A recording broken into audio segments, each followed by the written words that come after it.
নমস্কার, আমি সঞ্জীবন আর আপনারা দেখছেন সিনিউস ক্রিয়েশন। তো এটা হলো আমাদের দ্য ভিঞ্চি রিজলভ সিরিজের ক্লাস 3। এই ৩ নম্বর ক্লাসে আমি তোমাদেরকে বলব কিভাবে তোমরা টাইমলাইনের উপর কাজ করবে।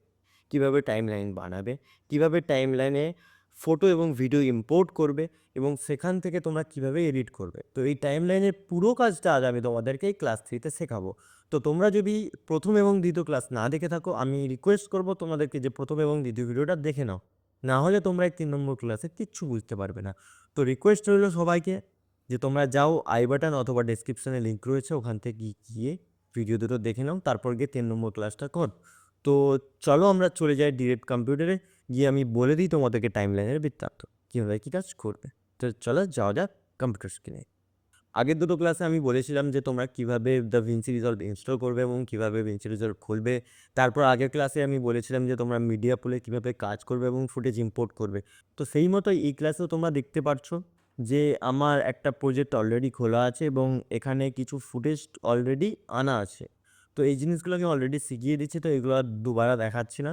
তোমরা এখানে লক্ষ্য করে দেখতে পাবে একটা টাইমলাইনের কাজ আমি অলরেডি করে রেখেছি। তো তোমাদেরকে আমি বললাম যে টাইমলাইন কীভাবে বানাতে হয় শেখাবো। তো আমি তোমাদেরকে শিখিয়ে দিচ্ছি টাইমলাইন কীভাবে বানাতে হয়। আগে ওটা শিখিয়ে দিই, তারপর বাকি কাজে যাচ্ছি। তো তোমাদেরকে যেটা করতে হবে, এই যে জায়গাটা আছে এই জায়গাটার উপরে একটা লেফট ক্লিক করলে তারপর টাইমলাইন্সের অপশনটা আসবে। এখান থেকে ক্রিয়েট নিউ টাইমলাইন এবং শর্টকাট কী হচ্ছে কন্ট্রোল এম। তো আমরা শর্টকাট কি টিপেই করব। যদি তোমার শর্টকাট কিগুলো মনে থাকে তাহলে তুমি ইজিলি কাজটা করতে পারবে। তোমাকে মাউসে বারবার হাত দিতে হবে না, মাউসে বারবার ক্লিক করতে হবে না। তোমার যেহেতু বাঁ হাতটা সবসময় কিবোর্ডের ওপর থাকে এবং ডান হাতটা মাউসের ওপর থাকে, তো তোমাকে বারবার মাউসটা সরানোর থেকে তোমার বাঁ হাতটাতে তুমি টুক করে একটা কুইক টিপে টাইমলাইনটা ক্রিয়েট করে নিতে পারবে। তো আমরা all time shortcut key use করবো। শর্টকাট কিগুলো মনে রাখতে প্রথম একটু কঠিন হয়, বাট টাইমের সাথে সাথে ওটা ইজিলি হয়ে যায়। আর আমি তোমাদেরকে একটা জিনিস প্রিফার করব যে তোমরা কোনোদিন শর্টকাট চেঞ্জ করবে না। শর্টকাট কি চেঞ্জ করা যায় তো এটা আমি পরে শিখিয়ে দেবো, বাট শর্টকাটকে আমি চেঞ্জ করতে বারণই করবো। যদি তুমি শর্টকাট কি চেঞ্জ করে নাও সেটা তোমার নিজের মনের মতো তো হয়ে গেল, বাট কোনো দিন যদি তোমাকে অন্য কম্পিউটারে বসতে হয়, অন্য কোনো ডিভাইসে বসতে হয়, অন্য কোনো লোকের সিস্টেমে বসতে হয়, তখন তুমি সেই শর্টকাট কিগুলো খুঁজে পাবে না। তো আমি সবসময় রিকোয়েস্ট করবো তোমরা শর্টকাট কি যাতে না চেঞ্জ করো। তো চলো আমরা টাইমলাইনটা বানিয়ে নিই, তারপর বাদ বাকি পাবো খাবে। তো আমরা এখান থেকে কন্ট্রোল এন দাবাতে পারি বা ক্রিয়েট নিউ টাইমলাইন করতে পারি। তো আমরা কন্ট্রোল এন দাবাবো। তো কন্ট্রোল এন দাবালাম, এখানে নিউ টাইমলাইন এসে গেছে। তো তোমাদেরকে আমি দুটো জিনিস সাজেস্ট করব যে এখানে যে টাইমলাইনের নেমটা আসছে টাইমলাইন 2, কারণ আমার অলরেডি টাইমলাইন ক্রিয়েট করা আছে, তো টাইমলাইন 2 আসছে। এই টাইমলাইন 2টা চেঞ্জ করে তোমাদের নিজের মতো নাম করে নেবে যে কী ভিডিও বা কী টাইমলাইন বানাচ্ছ তুমি। আর এখানে স্টার্টিং টাইম কোডটা 01 থেকে শুরু হচ্ছে, এটা 00 করে নেবে অবশ্যই। নাহলে টাইম কোডটা 1 ঘন্টা পর থেকে শুরু হয়। তো 00 করে নেবে সুবিধার ক্ষেত্রে। আরও বাকি জিনিসগুলো বলে দিই, তো আমি এগুলো করিনি আগে। এখানটা আমি ফার্স্ট এটা কেটে দিয়ে 0 করে নেবো, আর টাইমলাইন 2টাকে আমি এখানে চেঞ্জ করে আমি টেস্ট বলে লিখে দিই যাতে আমার বুঝতে সুবিধা হয়, টেস্ট ভিডিও। এবার এখানে দেখো যে আমি টাইমলাইনটা যখন ক্রিয়েট করব, আমি সেই টাইমলাইনের মধ্যে কটা ভিডিও লেয়ার চাইছি, কটা অডিও লেয়ার চাইছি। তো এখানে একটা সিলেক্ট আছে। আমি এখানে চাইলে 5টা থেকে 10টা করে ভিডিও লেয়ার প্রথমেই নিয়ে নিতে পারি, কিন্তু আমি নেব না। আর যদি দরকার পড়ে ওটা ড্র্যাগ করলে অটোমেটিক্যালি এসে যায়। এখানে স্টেরিও চ্যানেল আছে, অডিও ট্র্যাকটা তোমার স্টেরিও লাগবে না মোনো, স্টেরিওতেই থাক, স্টেরিওটাই বেস্ট হয়, তবেই 2 কানে বাজবে, নাহলে 1 কানে বাজবে। তো চলো আমরা টাইমলাইনটা ক্রিয়েট করে দেবো। দেখতে পাচ্ছ নতুন টাইমলাইনটা খোলার সাথে সাথেই পুরোনো টাইমলাইনটাও চলে গেছে। তো এখানে পুরোনো টাইমলাইনটাও আছে, সেটা কোথায় আছে একটু খুঁজে দিতে হবে, কারণ এইভাবে বাইরে আমি টাইমলাইন আগেরবারটা বানিয়ে আমি মিউজিক ফোল্ডারের ভিতরে টাইমলাইন বানিয়েছিলাম। এখানে দেখতে পাচ্ছ টাইমলাইন 1টা পড়ে রয়েছে এবং মাস্টার্সের ভিতরে রয়েছে আমাদের টেস্ট টাইমলাইন। তো এই টাইমলাইনটা ওপেন হওয়ার সাথে সাথেই ওই টাইমলাইনটা কিন্তু বন্ধ হয়ে গেল। তো ওই টাইমলাইনটা খুলতে গেলে আমাদেরকে মিউজিকের ভিতর যেতে হবে, টাইমলাইন 1-এ যেতে হবে। আবার যদি আমরা ওই টাইমলাইনটা খুলতে চাই তাহলে মাস্টার্সে গিয়ে টেস্টের ভিতর যাব। কিন্তু এই জিনিসটা আমরা যদি চাই যে আমাদের চোখের সামনে থাক, মুখের সামনে থাক, টাইমলাইন দুটো আমরা সুইচ করব বারবার, তখন তোমাদেরকে এইখানে একটা সুইচ আছে দেখো, এই সুইচটায় ক্লিক করবে। ক্লিক করার পর এইখানে যে ডিসপ্লে স্ট্যাক টাইমলাইন্স, মানে এই প্রজেক্টের ভিতরে যতগুলো টাইমলাইন আছে সব কিন্তু এখানে দেখাবে। এইটা যদি আবার টিপে দিই তাহলে দেখো টেস্ট 1টা আসলো, এবং আমরা যদি এখানে এই টাইমলাইনটা খুলে দিই তাহলে এই টাইমলাইনটা পাশে চলে আসলো। এবার আমরা এখান থেকে টেস্ট টাইমলাইন, টাইমলাইন 1 এই দুটোতে ইজিলি সুইচ করতে পারবো। এরপর বলে দিই এর ভিতরে আরও অপশান আছে। তো এর ভিতরে আরও অপশন আছে, তো দেখে নাও এখানে ডিসপ্লে অডিও ওয়েব ফর্মস, এই যে ওয়েব ফর্মগুলো দেখা যাচ্ছে এগুলো যদি চাই আমি না দেখাতে, তো তুমি এটা অফ করে দিতে পারো। দেখতে পাচ্ছ ওয়েব ফর্মগুলো সব চলে গেল। তো ওয়েব ফর্মটা থাকা অনেক দরকার বিট ম্যাচিংয়ের জন্য, তো ওয়েব ফর্মটা লাগে আমাদের, তো এই ওয়েব ফর্মটা আমি রেখেছি। এবং এরপর দেখতে পাচ্ছ থাম্বনেল ভিউ। থাম্বনেল ভিউটা তোমার ফিল্ম স্ট্রিপ থাম্বনেল, আমরা যদি থাম্বনেল, এই যে উপরে যে থাম্বনেলটা দেখা যাচ্ছে ভিডিওর, এই ভিডিওর যদি থাম্বনেলটা আমরা দেখতে না চাই তাহলে আমরা এখান থেকে বন্ধ করে দিতে পারি। ভিউ আর ব্যাকগ্রাউন্ড, এই যে ব্ল্যাক কালারটা দেখতে পাচ্ছ তোমরা, এটা আমরা ইচ্ছা মতো চেঞ্জ করতে পারি। গ্রে চাইলে গ্রে করতে পারি, এবং চেকার বোর্ড চাইলে চেকার বোর্ড করতে পারি। তো আমি এটা চেঞ্জ করি না, আমি ব্ল্যাকই রেখেছি। এবং এখানে ফিক্সড প্লেড, এই যে এটা লাল কালারের যে লাল দাড়িটা দেখতে পাচ্ছ, এটাকে কিন্তু প্লেড বলা। এই প্লে হেডটা আমি ইচ্ছা মতো নড়াতে পারছি, এই যে এর ওপর ধরে নড়াতে পারছি। তো এই প্লে হেডটা যদি আমি ফিক্স রাখতে চাই, যে এই মিডলটায় ফিক্স রয়ে যাবে, এবং আমি টাইম লাইনটাকে এইভাবে সরাবো, সেটা আগে হতো দ্য ফিল্মোরা যারা যারা ইউজ করেছো সেটা আগে হতো, এই টাইম লাইনটা ফিক্স থাকতো। এবং এই টাইম লাইনটা ফিক্স তোমরা কাট পেজেও দেখতে পাবে। কাট পেজে কিন্তু এই টাইম লাইনটা ফিক্স আছে, এই টাইম লাইনটা ফিক্স আছে। আমাদের ভিডিওটা এইভাবে ড্র্যাগ করে আগে পিছে করতে হয় এই জায়গাটায়। এটা টাইম লাইনটা কাট পেজে ফিক্স থাকে, বাট এডিট পেজের টাইম লাইনটা আমরা নিজে, মানে এই প্লেহেডটাকে আমরা নিজের মতো করে সরিয়ে নিতে পারি। তো যদি আমি চাই এডিট পেজেও আমাদের প্লেহেডটাকে আমি ফিক্স রাখবো, তো ফিক্স প্লেহেডে সেট করে দিলেই প্লেহেডটা এক জায়গায় ফিক্স হয়ে যাবে। কিন্তু ফিক্স প্লেহেডটা খুব একটা কাজে লাগে না, অনেক ঝামেলা, অনেক হ্যাপা থাকে সরানোর জন্য। তো ফিক্স প্লেহেডটা না করে রাখাটাই বেস্ট। এখানে বলে দিই, ভিডিও এবং অডিও হাইট আমরা চেঞ্জ করতে পারি। ট্র্যাকের যে ভিডিও হাইট, এটা যদি কমায় দেখতে পাচ্ছ ভিডিওর হাইট কমছে, এবং যদি বাড়াই দেখতে পাবে যে ভিডিওর হাইটটাও বাড়ছে। তো এখান থেকে আমরা ভিডিও এবং অডিওর হাইট অ্যাডজাস্ট করতে পারবো ট্র্যাকের। তো এরপর আমরা টেস্ট টাইমলাইনে চলে যাব। টেস্ট টাইমলাইনে চলে যাওয়ার পর আমি এখান থেকে তোমাদেরকে দেখিয়ে দিই যে ভিডিও এবং অডিও তোমরা কীভাবে ইম্পোর্ট করবে টাইমলাইনের ওপর। তো তোমরা দেখতে পাচ্ছ এখানে V1 এবং A1 চালু আছে, এবং অটো ট্র্যাক সিলেক্টর দুটো চালু আছে, এ দুটো চালু করা আছে তাই সাদা হয়ে রয়েছে। তো যখন আমি এখান থেকে কোনো ভিডিও টেনে এনে এখানে ফেলবো, তখন তোমরা প্রথমেই দেখতে পাবে যে V1 মানে ভিডিও 1 এবং A1 মানে অডিও 1। তো উপরটা হলো আমাদের ভিডিওর টাইমলাইন, এবং নিচেটা হলো অডিওর টাইমলাইন। তো যা অডিও থাকবে পুরোটাই নিচে আসবে, এবং যা ভিডিও তোমরা ফেলবে উপরেই আসবে। তো এবার দেখো V1 এবং A1 একসাথে চালু করা ছিল, তার জন্যই যখন আমি এখান থেকে টেনে আনলাম তার সাথে ভিডিও আসলো এবং অডিও আসলো। এবার যদি আমি শুধুমাত্র V1টা চালু রাখি, A1টা অফ করে দিলাম, এবার যদি আমি এখান থেকে কোনো ভিডিও টেনে আনি তাহলে দেখো শুধুমাত্র ভিডিওটা আসলো, অডিওটা আসলো না। এবার যদি সেমভাবে আমরা অডিওটা চালু রাখবো, ভিডিওটা অফ করে দেবো, তখন যদি কোনো ভিডিও টেনে আনি তাহলে দেখতে পাবে শুধুমাত্র অডিও আসছে, ভিডিও আসছে না। তো এই সুবিধাটা হয় যখন আমরা নিচে একটা মিউজিক দিয়ে দিয়েছি, আমাদের কোনো গানের ভিডিও লাগবে না, তখন আমরা জাস্ট অডিওটা বন্ধ করে দেবো, তারপর সব ভিডিও আসতে থাকবে। তো এটা তোমাদেরকে দেখিয়ে দিলাম। আর একটা জিনিস তোমাদেরকে দেখিয়ে দিই, যখন আমরা দেখো এখান থেকে এই জিনিসটাই এখান থেকে ধরো ডিলিট করে দেবো, ডিলিট করে দেওয়ার সাথে সাথে কিন্তু অডিওটা এগিয়ে চলে আসলো। এই জিনিসটা আসছে আমাদের অটো ট্র্যাক সিলেক্টর দুটো অন করা রয়েছে বলে। তো আমরা আবার ব্যাকে যাব, ব্যাকে যাওয়ার জন্য আমরা Ctrl+G প্রেস করব। Ctrl+G প্রেস করার সাথে সাথে ভিডিওটাও চলে আসছে, অডিওটাও জায়গায় চলে গেল। এবার আমরা অটো ট্র্যাক সিলেক্টরটা অফ করে দেবো। এই দুটো যখন আমরা অফ করে দিলাম, এবার আমি যদি এটা ডিলিট করি, দেখো ডিলিট করে দিলাম কিন্তু এই অডিওটা আগের মতো এগিয়ে আসলো না।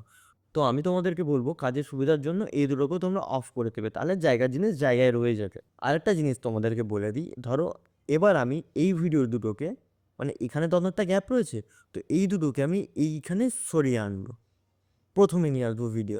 তো প্রথমে ভিডিওটা নিয়ে আসতে গিয়ে দেখো এখানে -13 সেকেন্ড দেখাচ্ছে, +13 সেকেন্ড দেখাচ্ছে। ভিডিও এবং অডিও কেন আলাদা হয়ে গেল?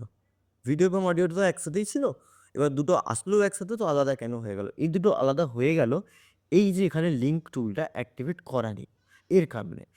তো দেখতে পাচ্ছ এখানে কিন্তু আমাদেরকে ডিটেক্ট করছে দাভিন্সি যে তোমার ভিডিওটা -13 সেকেন্ড দূরে আছে এবং +13 সেকেন্ড দূরে আছে, ভিডিওর থেকে অডিওটা 13 সেকেন্ড দূরে আছে, এবং অডিওর থেকে ভিডিওটা -13 সেকেন্ড দূরে আছে। তো এই দুটোকে যদি আমরা আবার এক জায়গায় এনে দিই, তাহলে দুটো আবার এক জায়গায় হয়ে যায়। তারপর যদি আমরা লিঙ্কটাকে অন করে দিই, তাহলে তোমরা দেখতে পাবে ভিডিও এবং অডিও একসাথে চলছে। তো এই লিঙ্কটার কাজ থাকে ভিডিও এবং অডিওকে একসাথে ধরে রাখার জন্য। তো এটা প্রয়োজন মতো আমরা চালু করতেও পারবো এবং বন্ধ করতেও পারবো। তো এটা চালু করাই থাকে, আমি বন্ধ করে রেখেছিলাম কোনো কারণবশত হয়তো। তো এর পাশে আর একটা আছে দেখতে পাচ্ছ ম্যাগনেট টুল। এটাকে আমি ম্যাগনেট টুলই বলে থাকি, কারণ এটা ম্যাগনেটের মতোই দেখতে। তো এই ম্যাগনেট টুলের কাজটা আমি বলে দিই। ধরো এই যে অডিওটা আছে, এই অডিওটাকে আমি ড্র্যাগ করে এর পাশে আনছি। চলো এর পাশে নিয়ে যাই। এর পাশে নিয়ে যাওয়ার সাথে সাথে দেখতে পাচ্ছ ওটা ফট করে চিপকে গেল। এই যাবো, এই জায়গাটায় আমি জাস্ট ধরে নিচে ছাড়লাম, এটা চিপকে গেল। এই চিপকে যাওয়ার সাথে সাথে একটা লাইন ক্রিয়েট হচ্ছে, যে ভিডিওটা এরপরে আর যাবে না, বা যাবে যদি আমি জোরবশত পাঠাই তো লাইনটা একটা ক্রিয়েট হয়ে গেলো। যদি এটা আমি বন্ধ অবস্থায় নিয়ে যেতাম তাহলে এটা কিন্তু কোনো লাইন ক্রিয়েট করতো না, এটা ডিরেক্ট ঢুকে যেত এর ভিতরে। তো এটা একটু বুঝতে অসুবিধা হয় যে ভিডিওটা এখানে শেষ হচ্ছে, এটা ডিরেক্ট কিন্তু ঢুকে যাচ্ছে, কোনো লাইন ক্রিয়েট হচ্ছে না, কোনো স্ন্যাপ হয়ে বা ম্যাগনেটের মতো এটাকে টেনে নিচ্ছে না। তো এই ম্যাগনেট টুলের কাজ এটাই, যে এটা এখান থেকে জাস্ট ঢুকিয়ে দেবে। তো এই ম্যাগনেটটা আমরা চালু করে আরেকবার দেখলেই স্ন্যাপ হয়ে এখানটায় বসে যাবে। এরপর এই যে প্লে হেডটা আছে, এই প্লে হেডটার কাজ কিন্তু শুধুমাত্র ভিডিও আগে পরে করা নয়। এই প্লে হেডটার কাজ কাট করা, এই প্লে হেডটার কাজ ট্রানজিশন লাগানো, এই প্লে হেডের কাজ আরও অনেক কিছু। এখানে একটা লাল কালারের অ্যারো রয়েছে, এটা বেসিক্যালি মুভ টুল, যেটা সাহায্যে আমরা এই যে ভিডিওটা ড্র্যাগ করছি। তো এই টুলটা হলো ট্রিম এডিট টুল। এটার কাজটা আমি তোমাদেরকে দেখিয়ে দিচ্ছি এক্ষুনি। তো প্রথমে আমরা ব্লেড টুলটা দেখে নিই। ব্লেড টুল, কেন এটার নাম ব্লেড টুল আমি জানি না। এটা শুধুমাত্র ভিনসিতে ব্লেড টুল নামে দিয়েছে। তো এর শর্টকাট কী হচ্ছে বি।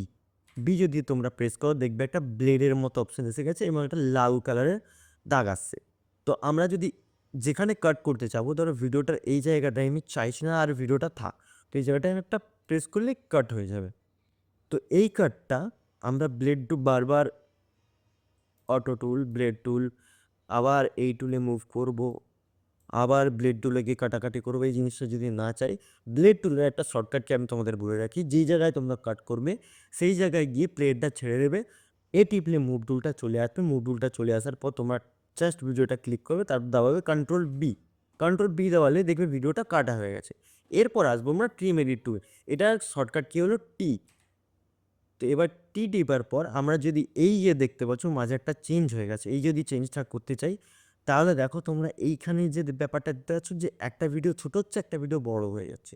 তো এই দুটো একই ভিডিও বলে তোমরা বুঝতে পারবে না এর আলাদা কোথায় কি দেখতে পাচ্ছ। তো আমি দুটো ভিডিও তোমাদেরকে টেনে দেখিয়ে দিই পাশাপাশি।